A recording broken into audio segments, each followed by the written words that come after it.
एक बार एक गांव में बहुत गरीब लड़का रहता था।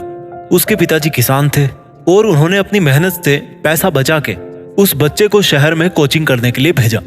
उस कोचिंग के बाकी जो स्टूडेंट्स थे वो सब अमीर परिवार से थे, लेकिन इस बच्चे के पिताजी तो किसान थे, इसलिए वो दूसरे स्टूडेंट्स इस बच्चे के कपड़ों का, पुराने बैग का और पुराने जूतों का मजाक उड़ाया करते थे।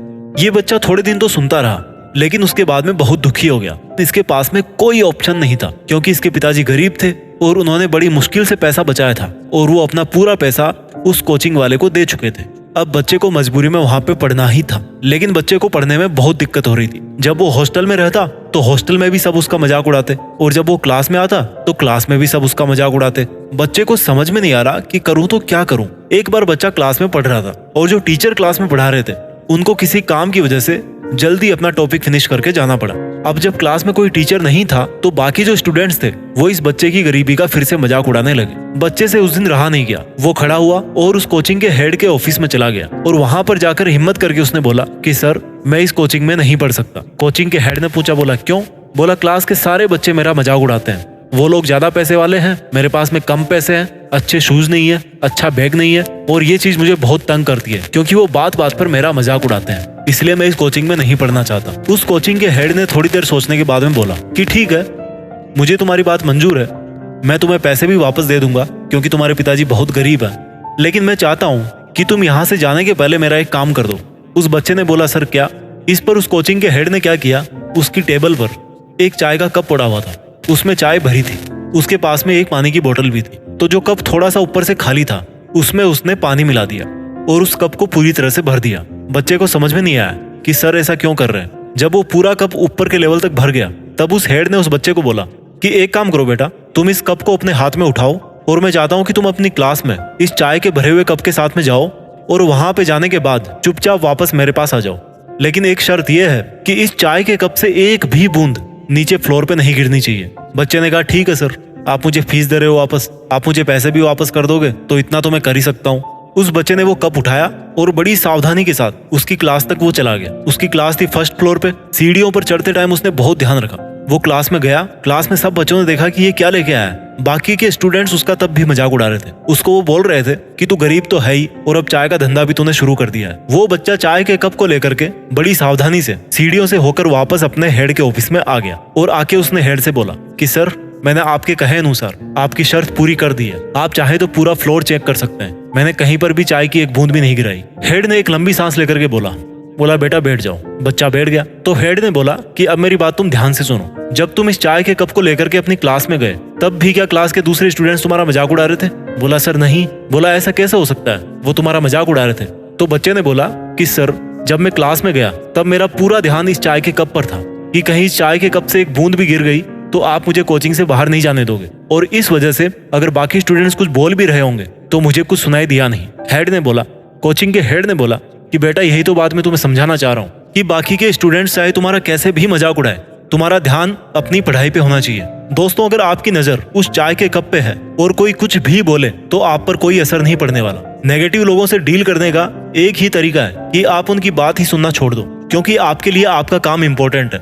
अगर आप पर उनकी नेगेटिविटी का, उनके नेगेटिव कमेंट्स का असर पड़ रहा है तो इसका मतलब ये है कि आप अपने काम से ज्यादा उनके नेगेटिव कमेंट्स को वैल्यू दे रहे हो, जो कि उनकी गलती नहीं है, आपकी गलती है। वो अपने नेगेटिव कमेंट्स बोलने का काम ठीक से कर रहे हैं, आप अपना काम करने का काम ठीक से नहीं कर रहे हो। जिस दिन आपका फोकस अपने लक्ष्य पे होगा उस दिन चाहे आपको पूरी दुनिया गालियां दे, आप पर बिल्कुल भी फर्क नहीं पड़ने वाला। इस दुनिया में जब जब किसी पर जग हंसा है ना, उसने इतिहास रचा है। आप ये लाइन मेरे कमेंट्स में बहुत बार लिखते हो, लेकिन इस लाइन के पीछे का सीक्रेट नहीं जानते कि इतिहास इसलिए नहीं रचा गया कि दुनिया उस इंसान पर हंसती रही। वो इतिहास इसलिए रच पाए क्योंकि उन पर लोगों के हंसने का, उनकी नेगेटिव थॉट्स का कोई असर नहीं पड़ता था। उनके लिए अपनी लाइफ का गोल वैल्यूएबल था।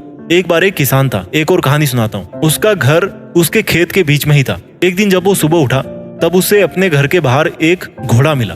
घोड़ा उसकी तरफ देख रहा था। किसान ने सोचा ये किसका घोड़ा है। जब वो घोड़े की तरफ जाने लगा तो घोड़े की तरफ से आवाज आई कि मैं भगवान का भेजा हुआ घोड़ा हूँ और मैं पानी पे भी चल सकता हूँ। किसान बड़ा खुश हुआ। उसने अपने बगल के दोस्त को बुलाया कि देखो मेरे पास में कैसा घोड़ा है। तो बगल वाले ने बोला कि चलो सैर करके आते हैं फिर। तो वो दोनों लोग बैठ गए घोड़े के ऊपर और चले गए एक नदी की तरफ। और नदी के पास जाने के बाद में उस किसान ने उस घोड़े से कहा कि पानी पे चल के दिखाओ। घोड़ा वैसे करने लगा और पानी पे चलता रहा। सुबह से शाम हो गई, घोड़ा चलता रहा पानी पे। वो किसान ये सोच रहा था कि ये जो दूसरा बंदा है वो मेरे घोड़े की बढ़ाई करेगा। लेकिन जब शाम हो गई तब किसान को ही जानबूझ के पूछना पड़ा कि भाई तुम्हें मेरा घोड़ा कैसा लगा। तो दूसरे बंदे ने कहा कि तुम्हारा घोड़ा अच्छा नहीं है, ये पानी में नहीं तैर सकता। This is a general tendency of people. मुझे नहीं पता हमारे दिमाग में ऐसा क्या है कि पॉजिटिव से ज्यादा नेगेटिव बातों पे हम पहले विश्वास करते हैं। हमारे दिमाग में पहले वो आती है। अगर आप एक्सपेक्ट कर रहे हो कि कोई आपको आकर के बोलेगा कि भाई तू सबसे बेस्ट है, तू सबसे अच्छा है, तू सबसे बढ़िया काम कर रहा है, मैं तेरे हर कदम में साथ हूँ, चाहे तेरा नुकसान हो चाहे फायदा हो, मैं हमेशा तेरे साथ हूँ, तो इसकी संभावना बहुत कम है यार। ऐसा कोई बंदा नहीं मिलेगा। रेयरली कोई बंदा होगा जो आपको हर माहौल में हर कदम पर पॉजिटिविटी दे। आई होप आपको ये वीडियो अच्छा लगा होगा। और अगर आपको अच्छा लगा तो मेरी रिक्वेस्ट आपसे, शेयर के लिए नहीं बोल रहा, लाइक करने के लिए नहीं बोल रहा, मेरी आपसे इतनी सी रिक्वेस्ट है कि आप किसी की हिम्मत बने या ना बने, कम से कम उसकी हिम्मत मत तोड़िए। Because if you want to change the world, first you should change yourself. You should be that change. You must realise that change within you. अपना ख्याल रखिए और आगे बढ़ते रहिए। देश में अपना ही नहीं बल्कि दुनिया में देश का नाम भी कीजिए। जय हिंद, वंदे मातरम।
जीत फिक्स।